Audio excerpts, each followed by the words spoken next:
నల్గొండ జిల్లాలో బస్వాపూర్ రిజర్వాయర్ నిర్మాణం ఇప్పుడు హాట్ టాపిక్ గా మారింది. పరిహారం సంగతి తేల్చకపోవడంతో నిర్వాసితులు రోడ్డెక్కుతూ ఉండటంతో పనులకు ఆటంకం కలుగుతుంది. దీనిపై రేవంత్ సర్కార్ ఏం చేయబోతుందన్నది ఇప్పుడు ఆసక్తిగా మారింది. యాదాద్రి భువనగిరి జిల్లాలో సాగునీటి కోసం గత ప్రభుత్వం దాదాపు 1700 కోట్లతో బస్వాపూర్ రిజర్వాయర్ నిర్మాణం చేపట్టింది. పనులు 90% పూర్తయ్యాయి. అయితే నీటిని నిల్వ చేయాలంటే బిఎన్ తిమ్మాపూర్ గ్రామాన్ని అక్కడి నుంచి తరలించాలి. కానీ ఇక్కడే అసలు చిక్కొచ్చి పడింది. ఇప్పటి వరకు పరిహారం సంగతి తేలలేదు. దీంతో పరిహారం ఇచ్చి పునరావాసం కల్పిస్తేనే ఇళ్లు ఖాళీ చేస్తామని గ్రామస్తులు పట్టుబడుతున్నారు.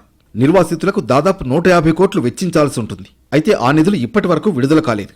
దీనికి సంబంధించి ఇటీవల సీఎం రేవంత్ ను కలిసి గ్రామస్తులు వినతి పత్రం కూడా ఇచ్చారు.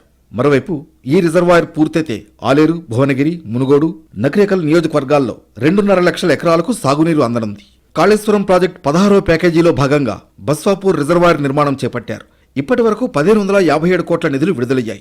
జలాశయం ఎగువ దిగువ కాల్వల నిర్మాణానికి దాదాపు 6000 ఎకరాలు సేకరించారు. బస్వాపూర్లోని నీటిని దిగువకు మళ్లించేందుకు ప్రధాన కాల్వతో పాటు డిస్ట్రిబ్యూటర్, మైనర్, సబ్మైనర్ కాల్వలను కూడా నిర్మిస్తున్నారు. మొత్తం 13 డిస్ట్రిబ్యూటర్ కాల్వలను ఏర్పాటు చేయనున్నారు. ఇప్పటికే R&R ప్యాకేజీ చెల్లింపులు పూర్తయ్యాయి. భువనగిరి మండలం బిఎన్ తిమ్మాపూర్, యాదగిరిగుట్ట మండలం లప్పానాయక్ తండాకు చెల్లింపులు కూడా జరిగాయి. అయితే బిఎన్ తిమ్మాపూర్లో మొత్తం 585 ఇళ్లకు పరిహారం చెల్లించాల్సి ఉంది. దీంతో పరిహారం ఇస్తేనే గ్రామం ఖాళీ చేస్తామని పట్టుబడుతున్నారు.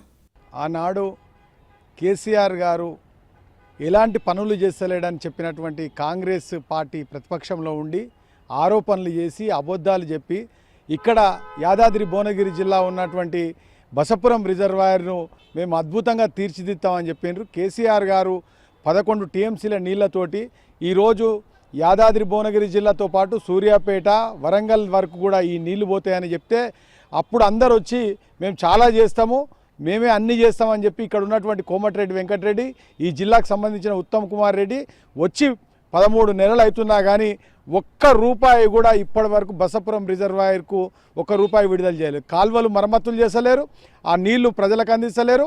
ఇప్పటి వరకు కూడా దాన్ని నింపడానికి ఒక ప్రణాళిక లేదు. ఎప్పుడు వచ్చి కూడా సందర్శించిన పాపాన పోలేదు. ఇవాళ బిఎన్ తిమ్మాపురం లాంటి గ్రామాలు ఇంకా కూడా పెండింగ్లో ఉన్న పరిస్థితి ఉన్నది. తక్షణమే వాళ్ళకి నష్టపరిహారం ఇవ్వాలని చెప్పి ఆ బసవాపురం రిజర్వాయర్ని పూర్తి చేసి 11.5 టీఎంసీగా చెప్పినారు. మరి అది పూర్తి చేసి ఆ బసవాపురం రిజర్వాయర్ ఏదైతే గోదావరి నీళ్ళు వస్తుందో దాన్ని ఈ జిల్లాలో ఉన్న మూసి అనుసంధానంగా ఉన్న కాలువలు ఉన్నాయి, బునాది కానీ కాలువ కానీ, ధర్మారెడ్డిపల్లి, పిలాయిపల్లి కాలువలు, వాటికి కూడా ఈ బసవాపురం నీటి ద్వారా సాగర్ గోదావరి నదీ జలాల ద్వారా ఆ మూసి నీటి రాకుండా ప్రత్యామ్నాయంగా ఈ నీటిని కూడా అందించాలని చెప్పి డిమాండ్ చేస్తా ఉన్నాం. ప్రభుత్వం స్పందించి నిర్వాసితులకు పరిహారం చెల్లిస్తే పనులు ముందుకు వెళ్లే అవకాశం ఉంది.